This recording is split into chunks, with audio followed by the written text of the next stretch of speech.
Welcome to the Greens Table Podcast, the only podcast where our guest today is a former gay stripper.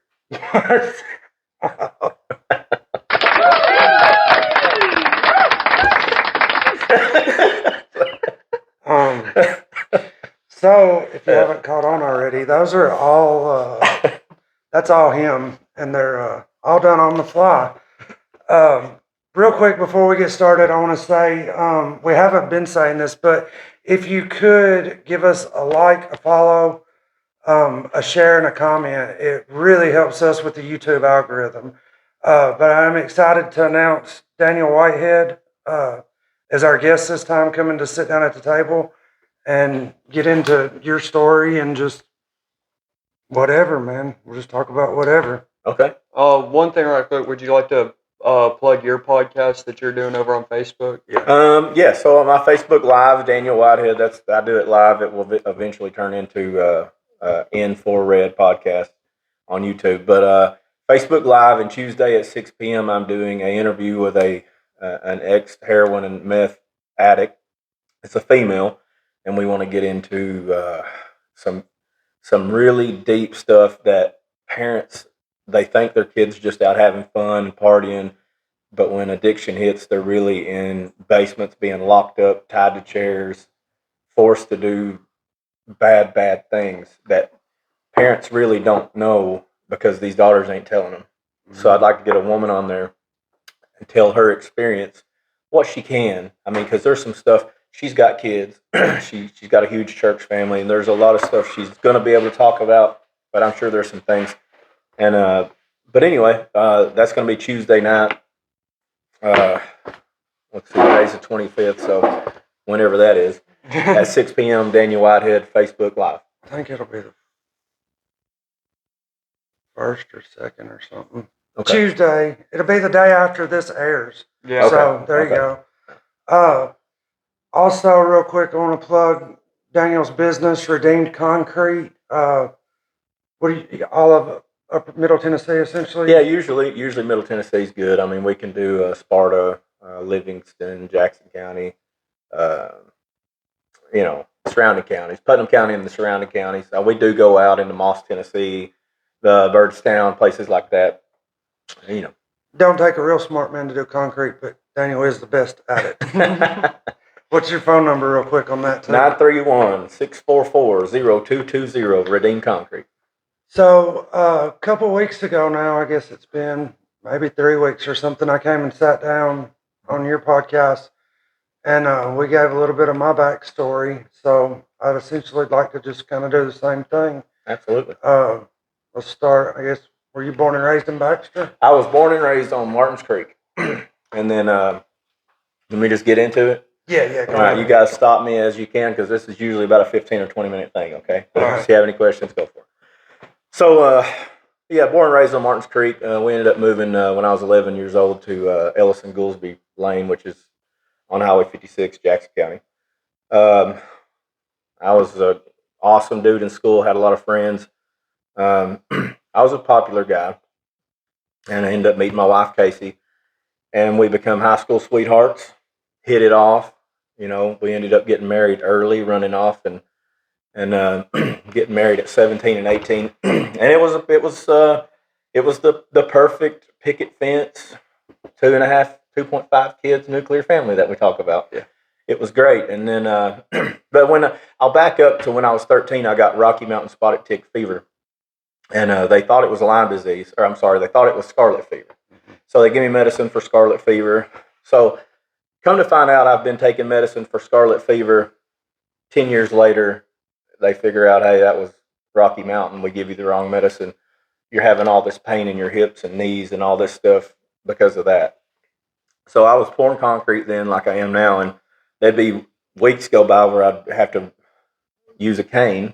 You guys have seen it. It gets bad. And I was just wanting to go to the doctors and say, hey, what is wrong? I'm 26 years old and I can't walk. I've got a wife and a kid, and I can't even get up out of the floor at night and play with my daughter. So we go through test after test. We go to Tennessee Sports Medicine, where the Titans go.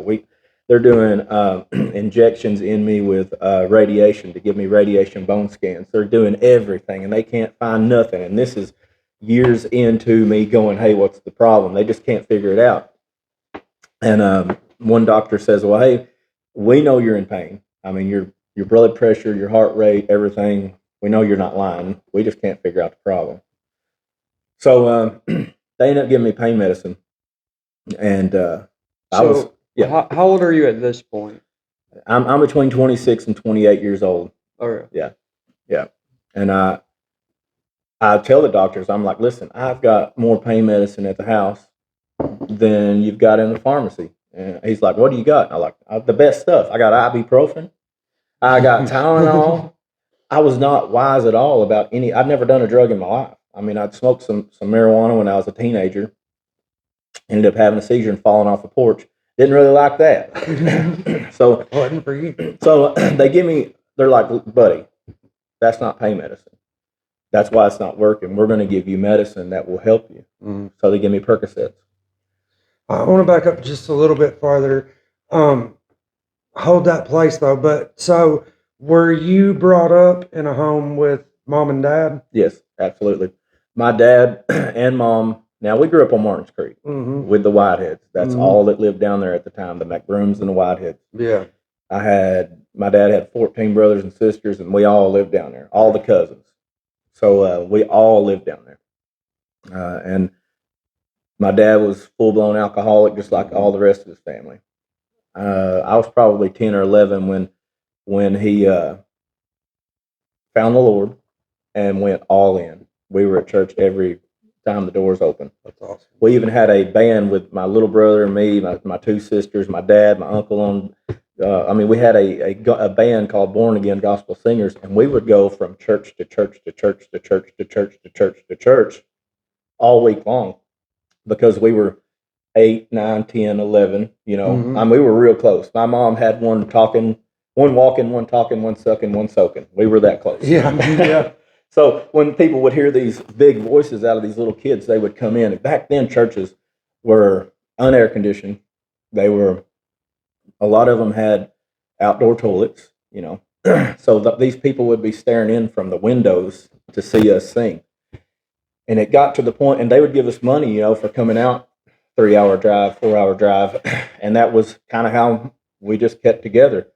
And it ended up where we were getting, our school work was not right. We were missing school because of it. And my Uncle Billy, they found him on Martins Creek dead. And he'd been beat to death. And they found him in the creek. And then when that happened, my dad went off the deep end and started drinking again. What year was that? I believe I was 13. So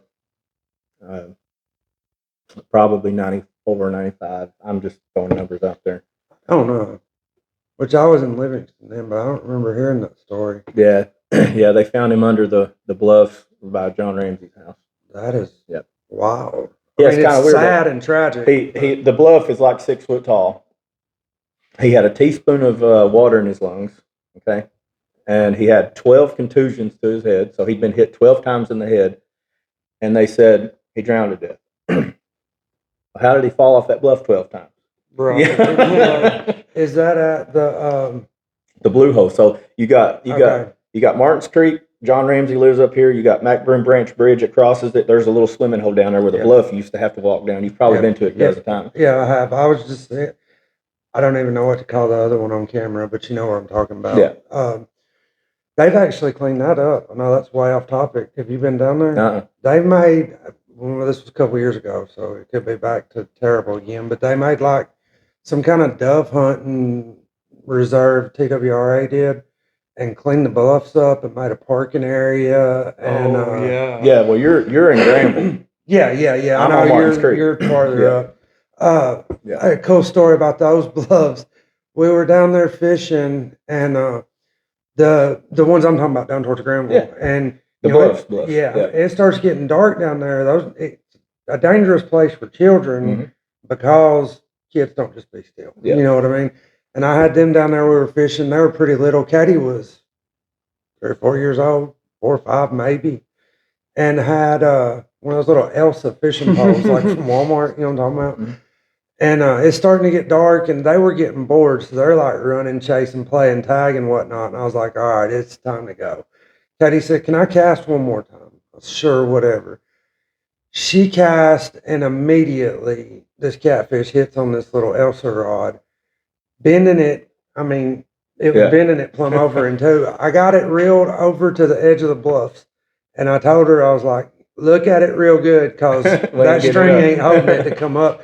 I kid you not, man. Massive blue cat or whatever she caught. Anytime it would rain, that was one of our things on Martins Creek. Anytime it would rain, those bluffs, the water would be rushing by. Yeah. And all my family members would start bonfires and just fish there. Yeah. And you had that top bluff, and then you'd have to go down to that bottom little piece there to catch your fish. And we were all running around. I don't know how we didn't die. Yeah, yeah, absolutely. We one time we put in kayaks right after a huge spring rain, and so it's warm enough where you want to be outside, but it's not warm enough at all to be in the water, and it's cold. never, it's never warm enough to be in the creek, really. Yeah. And we only adults went, because this was stupid, is really what it was. But it was like whitewater rapids. Yeah, we all wore life jackets. Logs and stumps.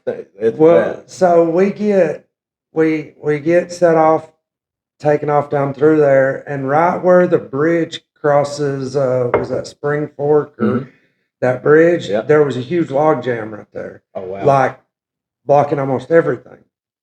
Ashley's the lightest, so she's in front, and where she's so light, she's able to get her kayak up and just kind of do like this and bounce over it. I'm sitting too deep in the water for that, for one, and for two, like, it's rapids, dude. You're not just paddling and holding up. Yeah. So I was like, what am I going to do? So my solution was to just jump off and try to get my feet on the bottom. Bro, it was like this deep and took my breath. It was all I could do to stand there and hold that still. But once we got through that, it was fun. But it was a little scary there for a minute. But let's get back on topic. We've wasted almost 15 minutes. So they ended up giving me Percocets, and I could go to work and pour concrete, and the pain wasn't there. And I thought it was a miracle drug. Take 2 a day, 1 in the morning, 1 in the evening. Work like a borrowed mule. I was strong. I didn't hurt. What I didn't know is that I was just hurting my body worse because I couldn't feel the pain. And some things ended up happening in my perfect white picket fence life with me and my wife that it destroyed everything that I thought was perfect. See, I put my wife on a pedestal, and I thought about it, and I put her above God. I really did. Because it was always, thank you for my beautiful wife. Thank you for my beautiful wife. God, thank you for my beautiful wife. I never really said, God, thank you for my heart beating. Thank you for the money that comes in. Thank you for food on my table. All I could think about was my beautiful wife. So when I found out that my wife wasn't perfect, I was hurt. I didn't know how to be a dad anymore, a friend anymore, a husband anymore. All I could think about was this. And it just kept repeating over and over and over in my head. And to be fair to her too, that's not a her thing. That's a position that you put your mind in. I did. And I've thought about it before because I used to blame her all the time. Well, you're the reason why I got on, drugs real bad, and it's not. I could have put my big boy britches on and stepped in there and said, hey, how do we fix this? But I didn't. I was hurt. I was young. I had the Lord, but I don't have him like I've got him now. I didn't know what to do. I would ask him to take God, if you could just erase that part of my brain so I don't have to think about it 24/7. I couldn't go home. I couldn't be away. I couldn't talk to her because she's my best friend and my wife. And I wanted to talk to her, but I was talking about things, trying to get questions and answers that she just didn't. She's like, hey, we're not going to go into that. She knew I'd be fighting and screaming. It was a fight all the time. I was going to jail all the time. Her dad lived in front of us, and he'd hear us fight and call the law, go to jail. So, I tried therapy. I tried all these things, and nothing clicked. And she said, it's just not going to work. If you can't figure out how to get over this, then I'm not going to stay here and you calling me all these names all the time. It's not going to happen. And we ended up having more kids, more fights, more jail time. I mean, one time I got put in I've been in Putnam County like 16 times, but I got the law called on me 1 year 14 times. Mm-hmm. And I realized that I could take enough of these Percocets and I wouldn't just feel good in my body, but my brain would feel good. And once that feeling hit me, that's the only feeling I wanted. Then I'm like, okay, I'm back. I can look at her and be okay. I can go to work. But I had to be like this, you know. And then I would come in from a long day's work, and I'd nod out in my food, and she's just like, "Hey, this ain't gonna work." And I'm like, "Listen, you asked me to do something to make this where I didn't, you know, and this is it. I found it. I found a solution. So as long as I could stay high, I could live with it." And one day I run out of medicine, and my buddy, he calls me and he's like, "You coming to work?" I'm like, "Dude, I've been sick for 2 or 3 days. I don't know what is wrong with me." Again, I'd never done drugs. I had no idea this was going to happen. And he's like, "What's wrong with you?" And I said, "Well," I told him, I said, "sometimes I throw up. I've got hot and cold flashes. I have a fever.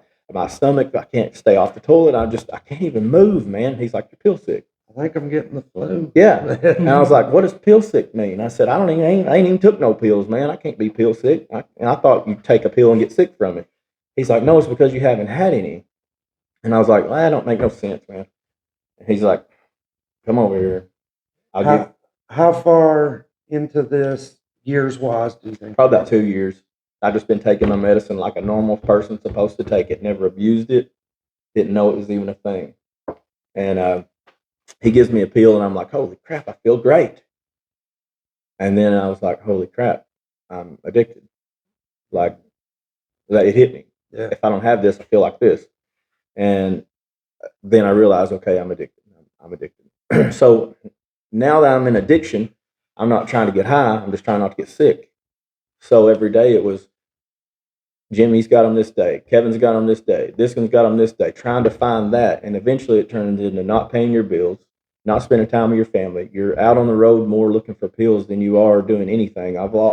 Me and Casey got further and further apart. We started fighting more and more and more. There was more jail time. Then we had Bailey and Dayton and then Bailey.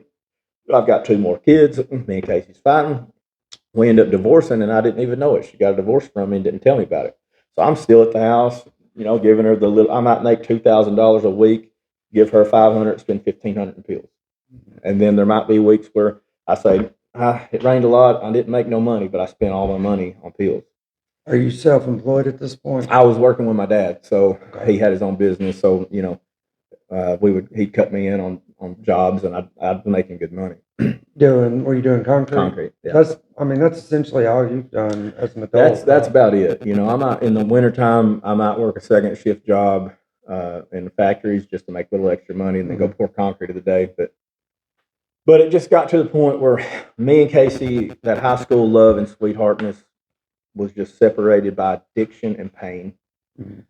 And she divorced me, and I stayed there for a couple more years, and then it just got it got bad. I would get kicked out, the law would be called. I'd have to sleep in my truck or be homeless for a couple of days or go stay with a friend, and then you get around those people that are shooting pills instead of snorting them. So I started injecting pills, and I started learning how to cook pills down and put alcohol on them and burn them and do all this stuff, and I got into deeper addiction. Meanwhile, Casey's taking care of the bills, taking care of the kids, and doing everything. So it gets further and further, deeper, darker addiction. I start doing meth, start shooting meth. But this time, I'm just an addict dad that was never around. So Casey goes her way, and I go my way. And she ends up getting with a guy that's a full-blown alcoholic. I end up getting with a girl was, on drugs and alcoholic too. The kids I'd try to get them to stay with me a little bit, and then they'd stay with Casey, but I never got to see them a lot. So every time I would walk by the mirror, I wouldn't look at myself because I was in addiction. I was the man that I never thought I'd be. And I was believing a lie that this is it, buddy. This is as good as it's going to be.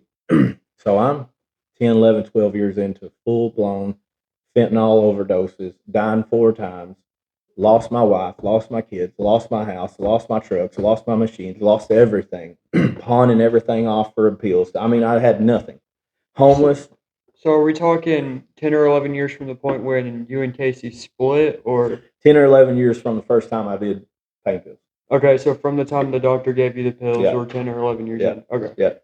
Keep talking quietly. See if you can just double check that camera. Make sure it's still.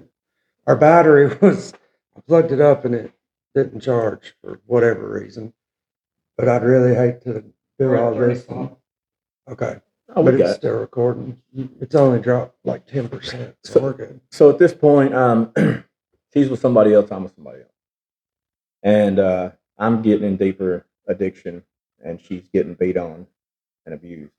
And our kids are, when they come see me, an addiction and alcoholic family, Mhm. an addiction and alcoholic family. Mhm. So they're in a very bad spot because they had a perfect life, growing up, and then it just turned into hell.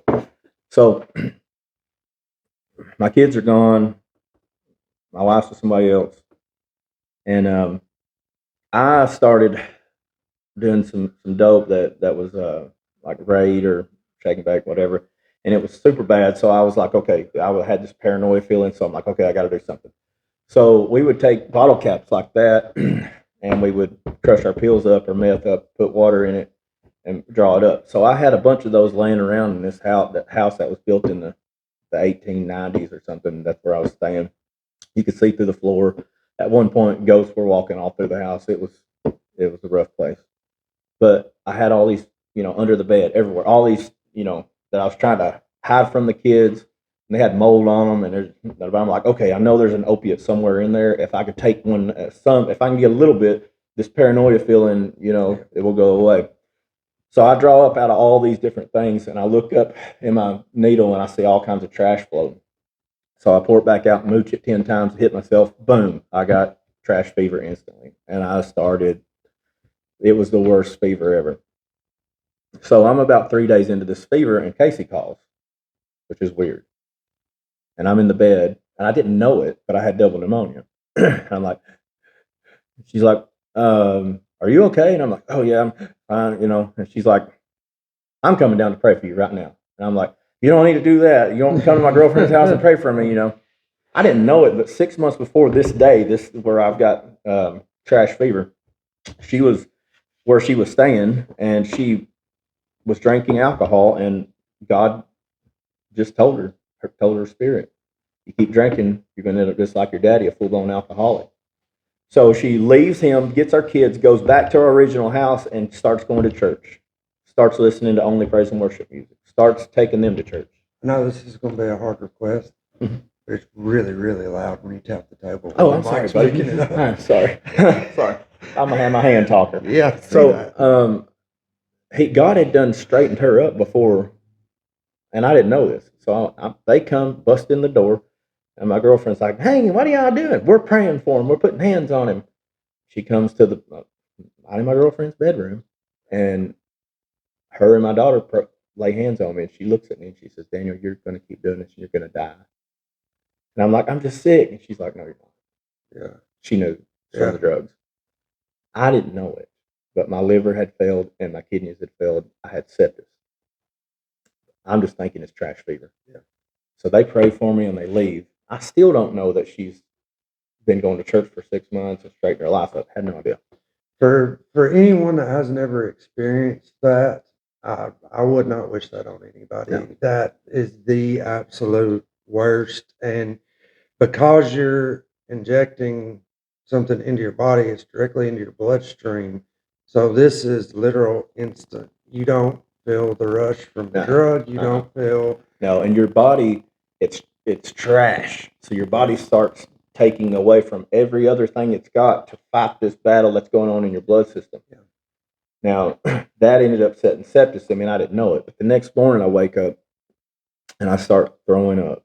And I don't mean throwing up like, oh, I just threw up. I mean, I was filling 5-gallon buckets up, throwing up, constantly, filling them up, having my girlfriend dump them, filling it up, dump. And I looked at her and I said, this is like 4 days in. I'm like, I've got to go to the hospital. And this is probably from the sepsis, I would assume. Yes. So I couldn't walk. Where my liver and kidney had failed, I couldn't walk. So I ended up getting there, and I go in, and the doctor looks at me, and I've got marks up and down my arms. He's like, "What's wrong with you?" I said, "I don't know. I'm just sick." He's like, "Why are you breathing so heavy?" I don't know. And they've got this thing on my arm to check your blood pressure. And it's been on there for like 15 minutes. And I'm like, "Guys, have you not checked that already?" And the nurse looks at me and she says, "You don't have a heart. We can't find it. Like, we can't find your blood pressure. You have no blood pressure." And I'm like, "Huh?" She said, it's not picking up." And then the doctor, his name was Dr. Strange. He come to me and he said, "Daniel," This was his third real name. his name was Dr. Strange. That is Ponytail, wild. ponytail and everything. He said, "You may have endocarditis, which is a vegetation that grows inside your heart from all the plaque and stuff you're shooting in your body." And he said, "We're going to run this test on you." He said, "It did take about 45 minutes, and we'll know if you have it or not." He said, "But you're septic. Your liver's failed, and you have double pneumonia, and your kidneys are failed." And I was like, "So what does that mean?" He said, "It means that your body has got a bacteria, septic. You're septic. Your body's got bad stuff in it, and now it's going through your whole body. Like, it's not looking good." And he said, "And you have double pneumonia. That's why you can't breathe." And he said, it's not looking good. We're going to do this test on you. Give us 45 minutes." So they made my girlfriend leave. I went and did the test, and 45 minutes had went by, and they put me down in the basement, like it was it wasn't like a room. It was a weird spot. You could look over and see the bodies with, things over them.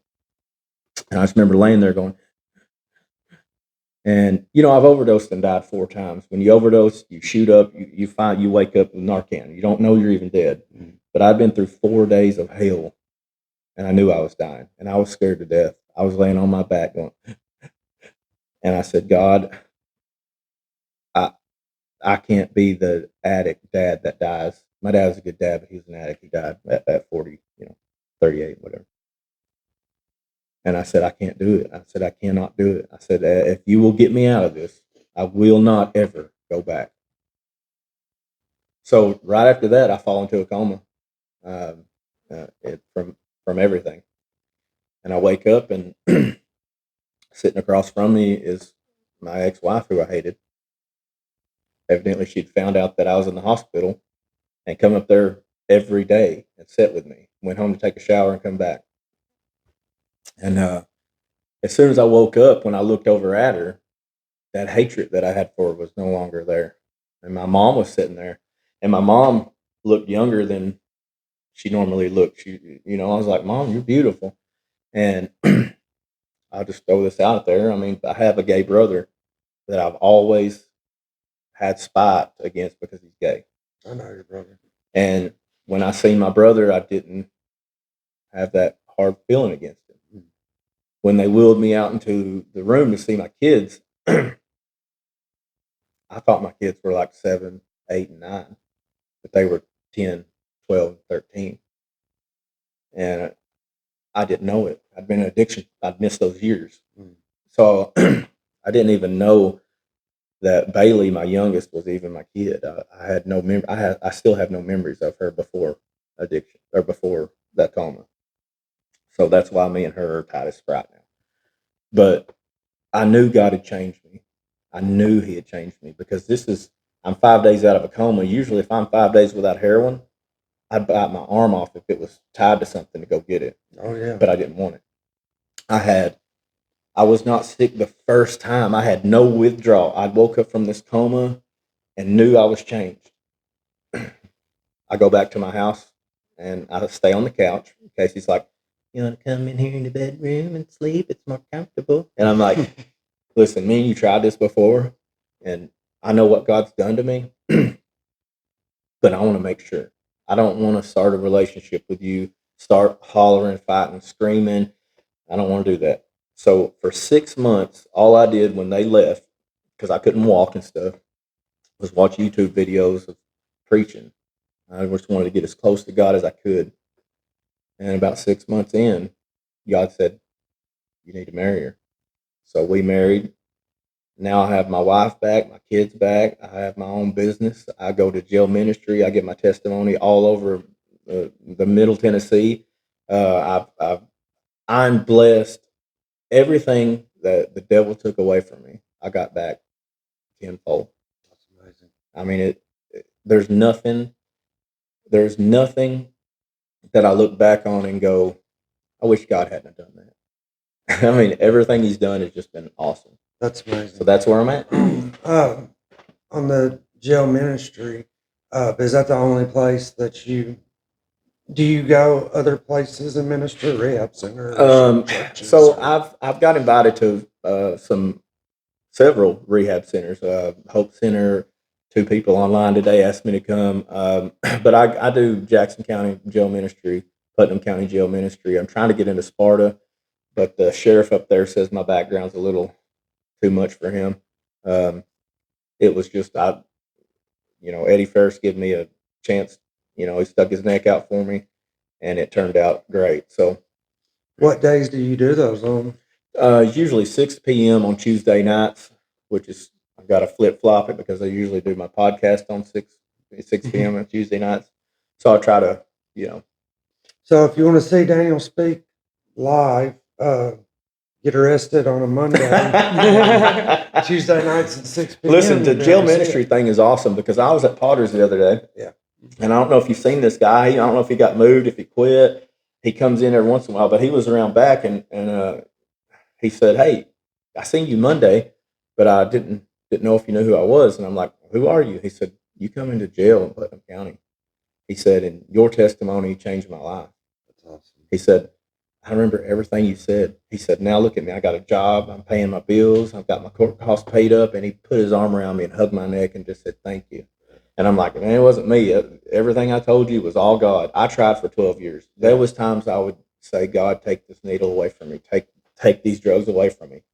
And looking back on it, he probably took it every time I asked him to. Mm-hmm. I'm the one that went back to it. Yeah. I mean, we're the faulty ones. Absolutely. God's perfect. His timing, everything He does is perfect. But we have to learn how to accept it.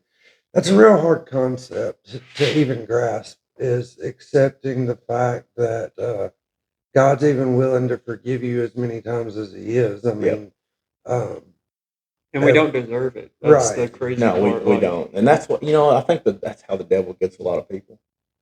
You've let your kid, you let your granny take your kids and you ain't seen them in a year. You're a sorry piece of crap. And then they go, I guess I am a sorry piece of crap. They believe a lie like we believe. Yeah. You've been an addict for so long. You've been bad to your family. No wonder why they don't want you. And they're like, yeah, you're probably right. And we believe that. If somebody would have told me when I was in full-blown addiction that I'd have my kids back, that me and my wife would be better now than we were when we were teenagers, no, I wouldn't have believed it. Yeah. I would not believe it, but God. Yeah, I know, and I do from time to time as well, but I think for whatever reason, it may be harder on females, but my wife will struggle with the mental game of just things she's done in her past and different things, and she beats her own self up in her own head over it. It happens a lot. It's I go through it from time to time, but my accident and conversion was so severe. Yours was as well, 100%. Most people don't have stories like that. It's right. I went to jail, or I went to a rehab, or just quit on my own, went to church, whatever. Most don't have to die to realize that they don't have to kill themselves. Right. Yeah. And essentially, me and you both, took it that far. Mm-hmm. So I think some of the mental game was a little bit easier for me to get over because I knew how extreme the other option was. Yeah. If that makes sense. Yeah, I get it. We were holding hands with the devil, and that's why we can relate to so many people. It's because we were really holding hands with the devil. He had me tied up, and I really believe. Somebody told me that the devil can't see the future because he's not God, and I believe that. but I believe he sees a calling. Yeah. So he tries to chop your legs out from under you Exactly. early, and trip you up, so you can't look up at what God's got for you. I've had people get aggravated and mad at me for saying this, but the devil isn't a little red demon with 20 ears and a pitchfork like what you Right. see in the cartoons. The devil is beautiful, and the devil mirrors whatever you think is beautiful. Be it in a woman or an opportunity that might arise. Well, he's definitely not going to tempt you with something that is good for you. Right. You know. And I mean, but he's obviously not going to show up in a way that doesn't look not appealing. He's not going to show up. Yeah, he's not going to as- tempt you with as something. a- I don't want that. He's going to tempt you with something that you're like, oh boy, I'm going to have to fight to get away from that. And you want to think about it and keep doing Exactly. it. He knows what to tempt you with. Yeah, absolutely. I want to touch a little bit too on. I personally think that we are on the verge of, in the beginnings of, a revival that hasn't been seen in this country in a long time. And I think that some of the ones spearheading that are going to look more like me and you than they are the one you would think would look that way. I don't know how else to say that without sounding whatever. I get it. There's his name is Kent Christmas, I think is his name, and he's an evangelist. He's a preacher, and he's one of those "so saith the Lord" guys, you know. And one day I was watching him, and he was saying that God was about to raise up people with tattoos, nose rings, pink, purple hair.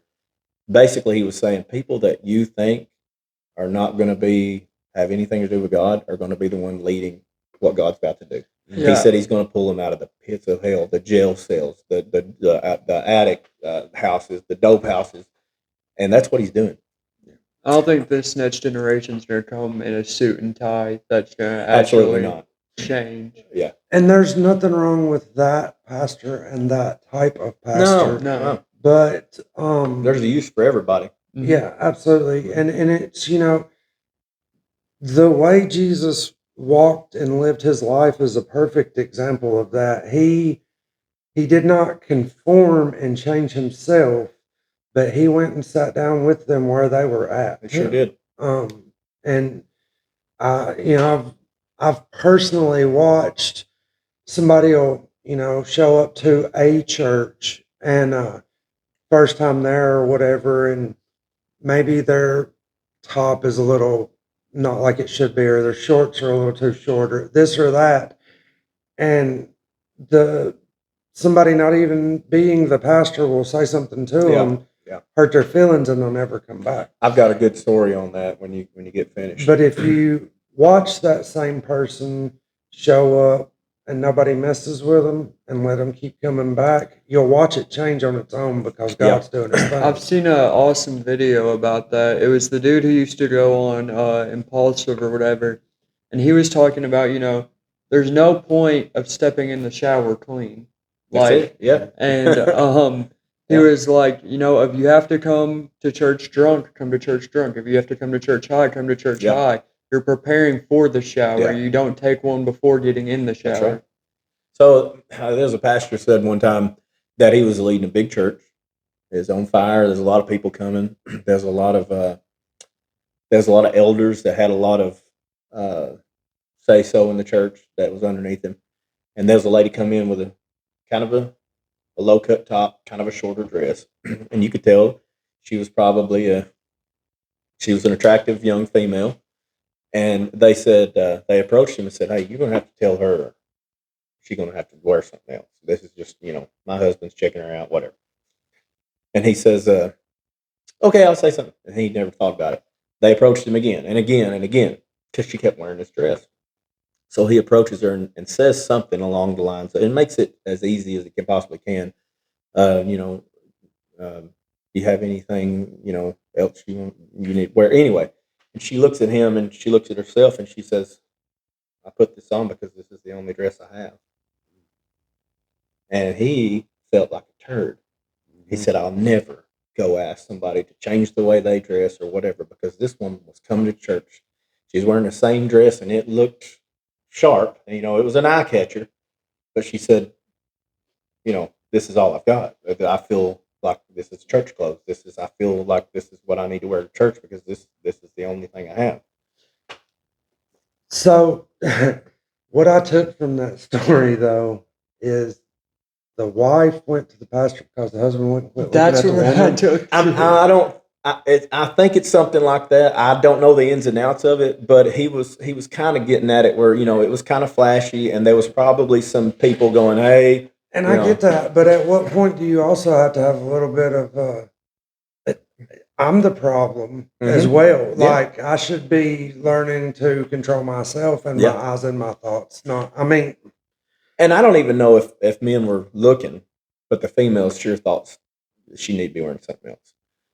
So, and he said that he felt as small as an ant because she was doing everything in her power to dress the best that she could to come to church service. And there's people knocking her down. And he said, I'll never do it again. Yeah. He said, I'll never, ever go tell somebody. There's a story about that. The old man comes to church. He's a farmer. And he's got his overalls on, backer spit on his overalls. He got a big chew of backer in his mouth. And the preacher comes up to him afterwards and says, hey, next week, maybe think about wearing your Sunday best. Next week he comes in, sits right in the front row, backer spit on his mouth, overalls on, cow poop, his boots still on. And the preacher says, hey, how about you go talk to God tonight and ask him what you should wear next Sunday? Just ask him. So he comes back in the next Sunday, same stuff on. Backer spit, backer in his mouth, backer all over him. And he says, preacher walks up to him and says, hey, did you get a chance to talk to the Lord? And he said, I sure did. He said, what did the Lord say? He said, I told the Lord about you. He said he didn't even know you. That is great. I mean, that's part of what it says in the Bible, though. Depart from me, for I never knew you. The workers of iniquity. Yeah, I mean, it talks about how there will be some people, that get to heaven thinking, I'm in. Yeah, I'm in. And, look at what all I've accomplished. Look at what all I've done. Yeah. And that's the problem. What I've done is I do believe that the church building and the sanctuary are a place that is sacred and to be respected. Yeah. But I do also think that sometimes people take it a little too far. I've had the privilege of traveling with Steve several times, and we've done some tent revivals that they're not even in the parking lot of a church. Yeah. They're in the parking lot of a store Walmart in town. Yeah. And he's got an awesome sound system, and everybody that knows him knows that the volume's going to be on 10 no matter where we're at. But we were Dunlap, Spencer, somewhere's over in that area one time, and he's preaching over here, and across the street at a gas station, a girl heard all this and came across the road and put a crack pipe on the altar. Wow. Now, where she's at today, I don't know, but planted a seed. Yeah. And, in that moment, gave up her addiction. Wow. And it wasn't my job to see if she stuck with it or not. But my whole life, I've gone to churches where women put their hair up. They have long hair. They wear dresses. Men don't wear hats in church. Blah, blah, blah. I mean, that's the way we believe. That's the way we was raised. Pentecostal. That's just the way it is. Well, and that's how I come up as well. Then I get older and I go into a church and women are wearing pants and they're singing on stage with these pants on. And I was like, this is different. And men are wearing hats in church. And I'm like, okay. Then the Holy Spirit breaks that. He just starts wrecking people. Yeah. And I look around and there's people being wrecked. There's women being wrecked that don't have dresses on. There's men with hats on that are just falling out in the spirit. And I'm like, God did not look down on anybody and go, you ain't got a dress? No. You got a hat on, ain't touching you. He just filled the room. Yeah. And that day made me go, as long as you're wearing church clothes, Yeah. go to church. Yeah. Don't matter if it's a dress, a shirt, a cowboy hat, or whatever. Get in church. Well, and I mean, the Bible teaches us where 2 or 3 gathered Gather in together. my name, there I'll be in Mhm. the midst. It doesn't say where 2 or 3 are gathered and dressed correctly, That's I'll right. show up and That's hang right. out. Yeah, and another thing too, you talked about. Pastor Shane Warren said one time that it's not the possessions of a man, that will get you to heaven. Like God, Jesus, that Jew asked Jesus, well, I keep with all I do everything I'm supposed to do. I keep my commandments. What else do I need to do? And he said, you got to do this. And he's like, I do that too. And Jesus is like, okay, you really want to know? Go sell everything you got and come walk with me. Yeah. Because I think he said, how do I get into heaven? Yeah. And something along the lines of that. And he says, well, go sell everything you got. So this guy thought, man, I've got it. I've got it licked. I'm kind of rich here. I'm doing this. I keep my commandments. I'm definitely going to heaven. And it's not what a man, his possessions, it's what possesses a man. Do your possessions possess you? Do you go, oh, I'm high and mighty because I have a nice car, a flashy this, or whatever?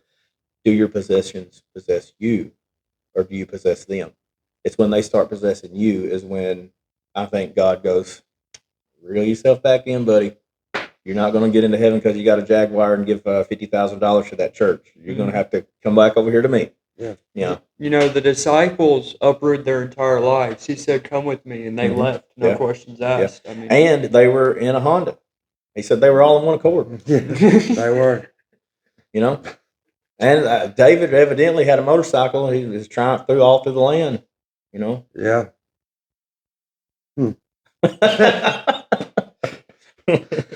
Oh boy. what pastors won't teach you is that they're riding around in a Honda Accord. Yeah. David had a It even says that they were in one accord. I mean, My mind went back to that old Haystack song, Car Full of White car Boys. full of white boys. I know it was a car full of Jews. but Car full of still. Jew boys. Oh, Lord. We see JB, crazy Jew boys. So, have you got anything else you'd like to add on your story? And What I'd like to add, first off, thank you for inviting me down. I appreciate I you love coming you guys. and doing it. I've known your wife forever. Met this young man, and he just become part of the family. And met you, same thing. I just appreciate what you guys are doing. I just want to. I think you're on the right path with what God's about to do in a revival, and I think it's. I think if everything has pretty much been fulfilled in Scripture, and I think we're just waiting to be drawn up. I think we're in the last Labor Day or labor pains. It's I mean, it's really hard. I will admit I'm not as versed on the book of Revelations as I should be. It's a hard book to read because it's just a hard book to It's a very read. hard book to read. I and- wish they made a Bible that just spoke plain English. Yeah. When it talked about the dragon, it says Satan. Yeah. When it's because there's so many back things that you go, okay, it really meant this, and it's Yeah. like just put that out there. Yeah. Why are we saying it in all these parables when I'm not understanding it? But it says that the man that reads the Bible is a very wise man, and Yeah. if you can understand the Bible, that's the whole reason reading it. And I did a couple of semesters in seminary, and the 2 semesters mainly were spent in the Old Testament, and that was one of the main things they taught us is you've got to put your mindset to Back where to theirs where they were was at, to make Mhm. all this understanding work. So I try to relate and get it, Yeah, but you got to know all of the things that they did, all of the holidays they had, all the festivals Yeah. they had, all the reasons why. Jesus is going to come back for his wife. What does that mean? Yeah. What in the world does that mean?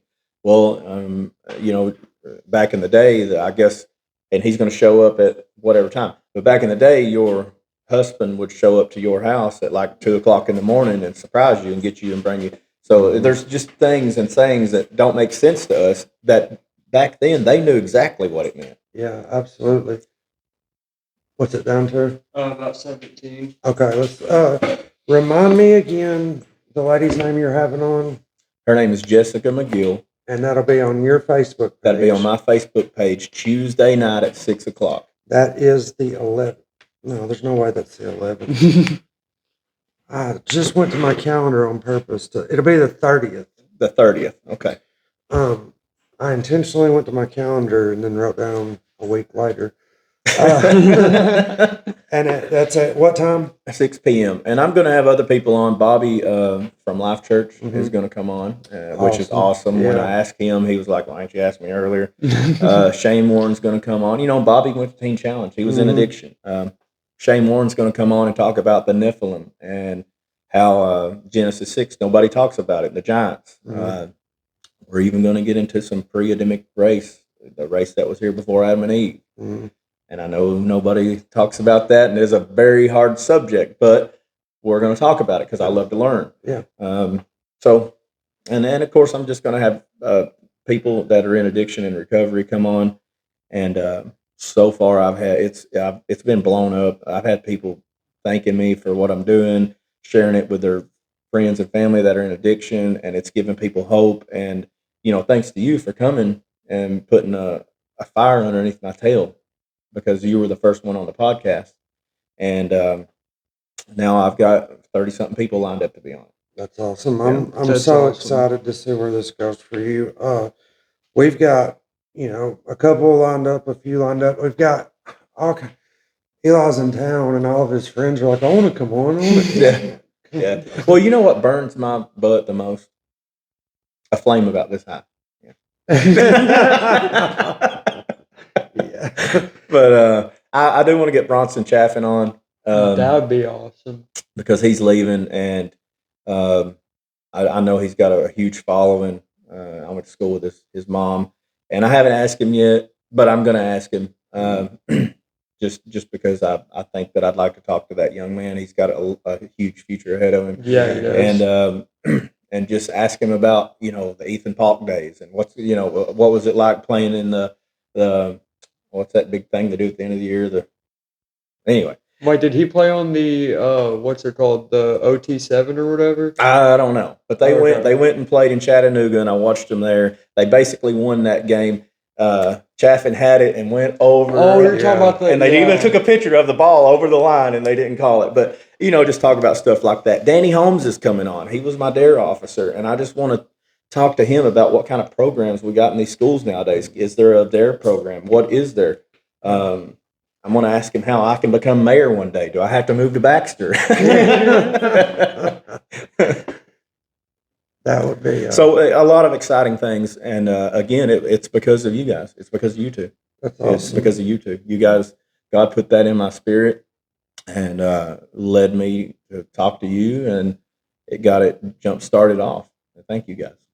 That's. I'm really glad. I'm really excited to see where it's going to go for you too. I think that you're doing a good work over there. I really do. I think that you're doing it with the right mindset and intent behind it. Well, it does take funding, and I haven't does. figured it out. I've got over 30,000 views in two podcasts.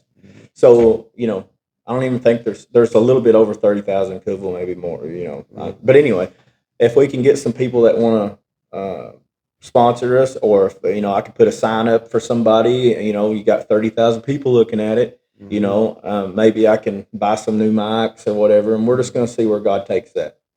Yeah, I mean, that's what we've been talking and discussing. It costs money to do this, and to get your views to the next level, you have to have a quality production. Yeah. Audio, visual, Really, the whole you do. thing. Because people turn it on, and in the first couple minutes, if it don't look good and sound good, they're on something else. And I heard it's almost like a 3 to 9 second thing. Yeah. I know on my phone I'm like this. Yeah, exactly. That's what I was about to say. Yeah. That was that silly little skit we did yesterday. That was the whole point of it starting out the way it did, was You got your attention right off the bat. Why is President Trump walking in with no pants on? He was dying in the truck. He was dying. He's like, you know these guys? I was like, yeah, I know them. Actually, no, I've never seen him before. It just showed up on my phone. Oh, and by the way, I was definitely not a gay stripper at one time. Just throwing that out there. Don't lie. I might have been a stripper. I was waiting for you to get to that part of the story, but I didn't want to press. I wanted to keep it right to the end. I think we covered everything. The only thing I will say is, please, if you've made it this far, subscribe, go to the notifications tab and click all, and then just like, comment, and share. Tell people about it. The likes and the comments and the shares help us with the algorithm, because they look at that and want to know if people are liking it versus the amount of views it gets and the amount of time watched. And it's a stupid game, but we have to play it to be in the algorithm. I did bring you guys something. And I figured I would do it on camera.